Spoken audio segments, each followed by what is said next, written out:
மாங்காய் சீசன் வந்துடுச்சு. மாங்காய் போட்டு ஒரு சாம்பார் வச்சிடலாமா? குக்கரில் 1/2 லிட்டர் தண்ணி சேர்த்துக்கிறேன். ஒரு முழு பூண்டு வந்து உரிச்சிட்டு சேர்த்துக்கலாம். ஒரு பெரிய வெங்காயம் கட் பண்ணி சேர்த்துடலாம். ஒரு பெரிய தக்காளி வந்து கட் பண்ணி சேர்த்துடலாம். 150 கிராம் துவரம் பருப்பு வந்து 10 நிமிஷத்துக்கு முன்னாடி ஊற வச்சுருந்தேன், அதை சேர்த்துடலாம். சேர்த்துட்டு கொஞ்சம் போல் வந்து பெருங்காயம் ஆட் பண்ணிவிட்டு 6 விசில் விட்டு எடுத்துக்கலாம். குக்கரில் 6 விசில் வர்றதுக்குள்ளே ஒரு தாளிப்பு வந்து சைடில் நம்ம போட்டுடலாம். கடாயில் வந்து 2 குழிக்கரண்டி எண்ணெய் வந்து நான் சேர்த்துக்கிறேன். சேர்த்துட்டு 1/2 டேபிள் ஸ்பூன் வந்து கடுகு சேர்த்துடலாம். கடுகு பொரிஞ்சதுக்கப்புறமா 1/4 டேபிள் ஸ்பூன் வந்து சீரகம் சேர்த்துடலாம்.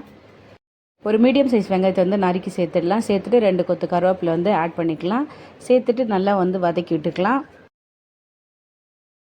வெங்காயம் வந்து நல்லா வதங்கிடுச்சு. கொஞ்சம் போல் பெருங்காயம் ஆட் பண்ணிவிட்டு ஒரு கரண்டி வச்சு நல்லா மிக்ஸ் பண்ணதுக்கப்புறமா எங்கள் வீட்டில் காய்ச்ச மாங்காய் ஒன்றும் முருங்கைக்காய் வந்து கட் பண்ணி இதில் நான் சேர்த்துருக்கேன்.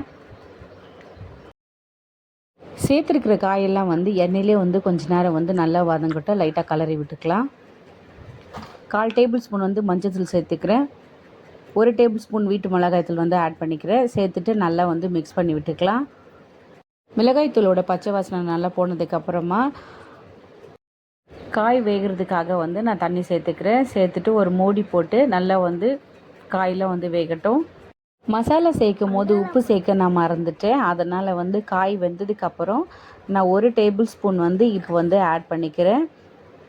சின்ன நெல்லிக்காய் சைஸ் புளி வந்து கரைச்சி சேர்த்துக்கிறேன். மாங்காய் நல்லா புளிப்பாக இருந்துச்சுன்னா நீங்கள் வந்து புளி வந்து சேர்க்க வேண்டாம். புளி தண்ணி சேர்த்ததுக்கப்புறமா ஒரு 5 நிமிஷம் வந்து நல்லா கொதிக்கட்டும். அப்படி கொதிச்சு வரும்போது இந்த மாதிரி தண்ணி நல்லா சுண்டி காயெல்லாம் நல்லா வெந்திருக்கும்.